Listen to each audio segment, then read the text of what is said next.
Para la asignatura de probabilidad estadística NRC 1063-99-3 realizaremos el análisis del caso del colapso del edificio. Mi nombre es Alexander Higuera Paz, ID 859565. Hablaremos del caso de estudio. El Departamento de Ingeniería de una de las universidades más reconocidas de la capital ha recibido información estadística y cuadros comparativos de modelos matemáticos como parte de una investigación sobre el colapso de un edificio. En este estudio, algunos estudiantes egresados de la ingeniería participan activamente. El equipo de trabajo está compuesto por 2 profesionales y un estudiante. Como primero tenemos al ingeniero Juan, donde su función es verificar los datos que han llegado al departamento. El ingeniero Carlos, egresado de la misma universidad, quien trae consigo una serie de tablas y gráficas que contribuyen a la investigación. Y la estudiante María, está en un semestre mayor y miembro del equipo de investigación en el ámbito administrativo y civil. Como primer punto, tenemos la siguiente incógnita. ¿Por qué la estadística es útil para evaluar y analizar el comportamiento de fenómenos como el sismo? La estadística nos permite evaluar la validez de las informaciones y las conclusiones basadas en datos. Podemos utilizar técnicas estadísticas para identificar sesgos, analizar la calidad de las muestras y evaluar la confiabilidad de los resultados. ¿Cómo pueden las medidas estadísticas ayudar a determinar las causas y consecuencias de un problema? Los métodos y procedimientos de la estadística como ciencia se utilizan en diversos campos técnicos y científicos. Muchos estudiosos o investigadores, sean personas de negocios, empresarios, profesionales, administradores públicos o privados, trabajando en un entorno propio a su actividad, requieren información sobre características o comportamientos de dicho entorno, tanto que para poder en el conocimiento del problema indagar sus causas y así la toma de decisiones.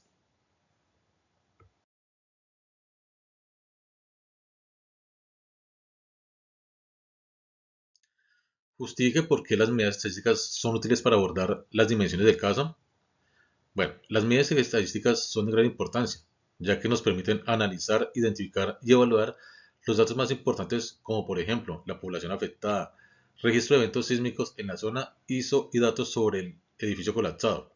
Esto con el fin de tomar medidas que contribuyan a minimizar un nuevo colapso y así crear nuevas medidas y normatividades para la construcción de nuevos edificios. En este punto, nos manifiesta que indique la media, mediana, moda y desviación estándar del número de habitantes en la zona afectada durante los últimos 5 años. Como podemos ver, tenemos la información de la población, tenemos 5 datos. La media es la suma de todos los datos divididos por el número de datos. En este caso, sumamos todos los datos que tenemos y lo vemos entre 5, del cual nos da 10.880.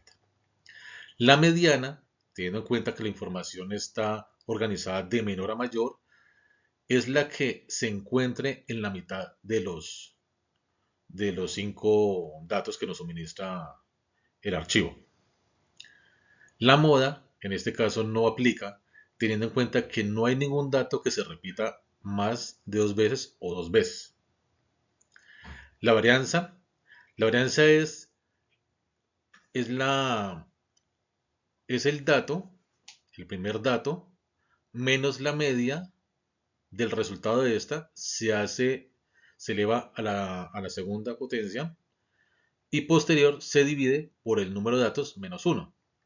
Esto se debe hacer, o el primer paso que se debe realizar es que la resta entre el primer dato, en este caso tomaremos 9.900, por la media, que es 10.880, del resultado que nos da, lo elevamos a la segunda o a la 2, y ese mismo resultado lo debemos dividir de entre el número de datos menos 1, y nos da un resultado.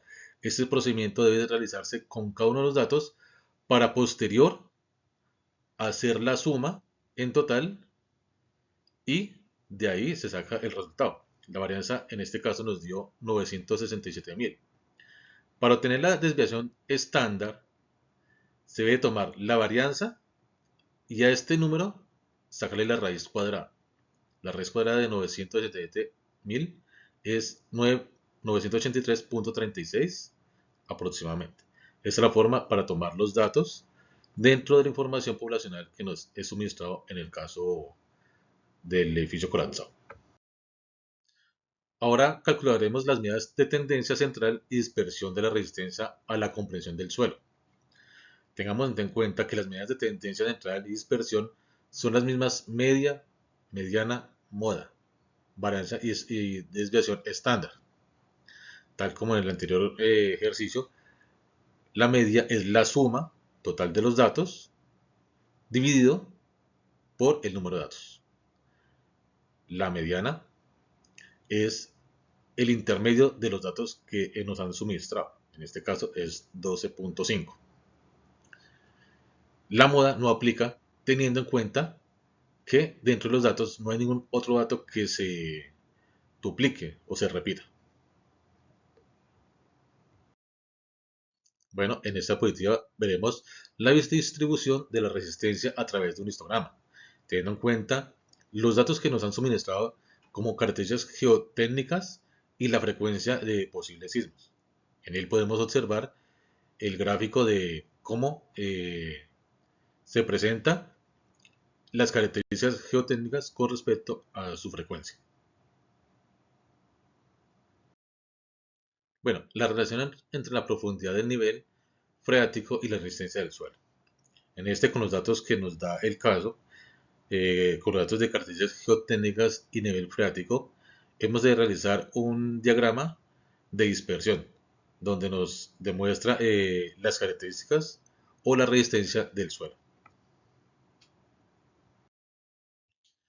Indique la media, mediana y rango de magnitud de los terremotos registrados. Bueno, como podemos saber, dentro del archivo nos dan el registro de eventos sísmicos, del cual tomaremos la magnitud. El archivo nos muestra 5 datos, del cual obtendremos la medida de la siguiente forma. Sumaremos los datos suministrados por el número de datos que nos dan como registro de los eventos. De allí, al hacer esta suma y dividirlo por el número de datos, nos da 5.38. La mediana podremos observar que es la mitad de los datos que nos han suministrado, o el dato que se encuentra en la mitad. El rango se puede obtener mediante la resta del último dato como magnitud con el menor dato, del cual sería 6.2 menos 4.5, teniendo como rango 1.7. Relación entre la magnitud de los terremotos y el número de réplicas. Teniendo en cuenta los datos suministrados como magnitud y réplicas y verificado dentro de un diagrama, podremos observar que entre la magnitud más crezca, las réplicas van a aumentar. Entonces es la forma para ver la relación entre la magnitud y el número de réplicas.